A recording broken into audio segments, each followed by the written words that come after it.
अरे कौन है यार बैंगनी आदमी? ओ भैया, अरे तो कौन है यार तुम? सलाम वालेकुम। वालेकुम सलाम। कहाँ रहते हो? जा रहे बिहार वोट देंगे। बिहार वोट देने कहाँ रहते हो तुम?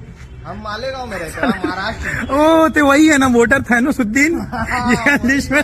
मेरा 3 वोट दे दिया मालेगांव में, अब जा रहे बिहार। अबे तो रियल में मेरा, अब हमको लगा था फेक है ये तो। अरे रियल में है यार, मोदी जी झूठ बोल सकता है, तुमको लगता होगा? वही हम लोग, ये तो मार्वल मूवी का थैनोस वोट कैसे दे रहे? अब उसके बाद हमको वहाँ से जाना होगा, पता है कहाँ? बंगाल। बंगाल का ले जाओगे? अब्दुल करीम नाम है मेरा।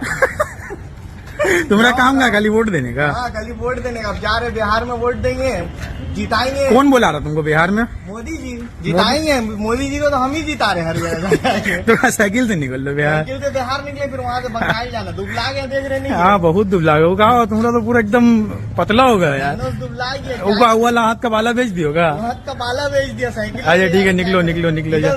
हाँ जाओ।